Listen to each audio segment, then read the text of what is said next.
آپ یہ ارشاد فرما دیجئے امتیاز آپا کہ جس طرح شعبان المعظم میں اور بالخصوص 15 شعبان کی جب ہم بات کر رہے ہیں تو لاکھوں مسلمان قبرستان بھی جاتے ہیں، ان کا معمول ہے کہ قبرستان جایا جاتا ہے.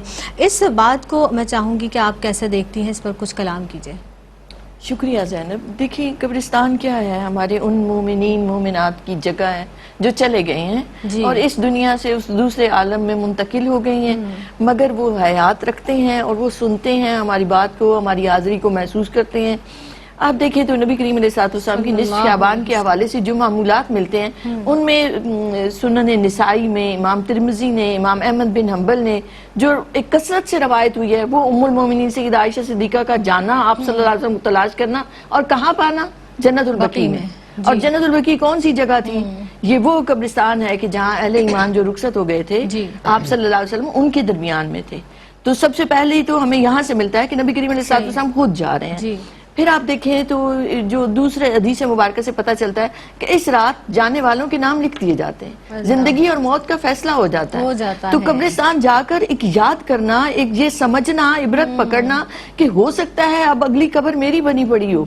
تو یہ بہت ضروری ہے کہ ہم موت کو یاد رکھیں اور یہ سمجھیں کہ حقیقت ہے، ہمیں رخصت ہو جانا ہے. ہمیں رخصت ہو جانا ہے تو ہم کیا تیاری کر کے جا رہے ہیں، ہم کیا اعمال لے کر جا رہے ہیں. تو جب یہ معلوم ہے کہ اس رات فیصلہ ہو جانا ہے تو ہم اس فیصلے کی رات ہم کیوں نہ جائیں اور ہم ایک بار پھر موت کو یاد کریں اور کوئی بھلائی کے کاموں کے بارے میں سوچیں کہ یہ ان محلات میں نہیں رہنا، ہم نے زمین پر دندناتے نہیں رہنا، زیر زمین ہمیں جانا ہی جانا ہے.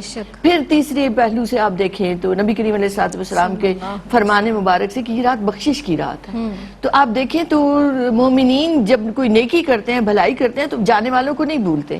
ہم وہاں جا کے سورہ فاتحہ شریف پڑھتے ہیں، قبرستان جا کے اہل ایمان اور ان لوگوں کے لیے دعائیں کرتے ہیں مغفرت کی. اور اللہ نے یہ طریقہ سکھایا. آپ دیکھیں تو قرآن مجید میں آتا ہے ربنا اغفر لنا ولاخواننا الذین سبقونا بالایمان.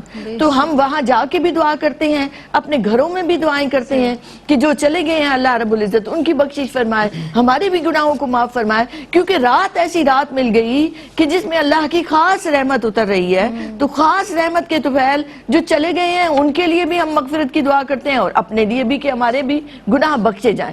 تو ان 3 وجوہات کی وجہ سے جانا ضروری ہو گیا. پھر آپ دیکھیں تو مختلف روایات سے پتہ چلتا ہے کہ جب آپ جاتے ہیں اپنے والدین کے پاس جاتے ہیں جو چلے گئے ہیں، اپنے رشتہ داروں کے پاس جاتے ہیں تو وہ ادھر بھی اپنے ہمسایوں میں فخر کرتے ہیں کہ میرے گھر والے آئے ہیں مجھے پوچھتے ہیں. آپ سلام کرتے ہیں تو وہ سنتے ہیں سلام کو، ورنہ شریعت کبھی نہ کہتی تو آپ جا کے کہیں السلام علیکم. تو ہم میں سے ہر اہل ایمان جب بھی جاتا ہے قبرستان کے پاس سے گزرے تو معمول میں ہے، کیونکہ یہ ہمیں طریقہ سکھایا گیا ہے شریعت نے. تو وہ ان جانا، ان کا سننا یہ ثابت ہے. تو اس لیے قبرستان جا کر ان 3 وجوہات کی بنا پر ضرور جانا چاہیے، ان کو یاد رکھنا چاہیے. پھر آپ دیکھیں تو دنیا کے معمولات میں بھی ہم کوئی دن مقرر کر لیتے ہیں کسی کام کے لیے.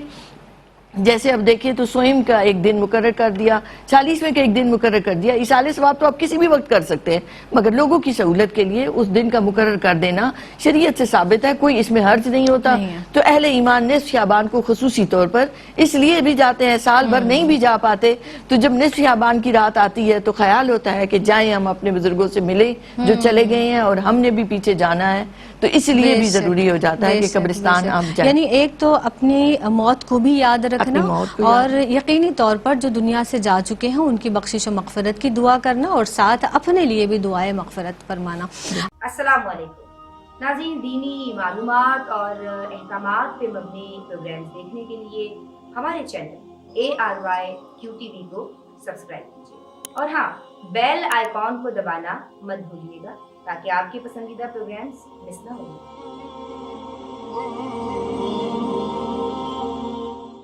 اللہ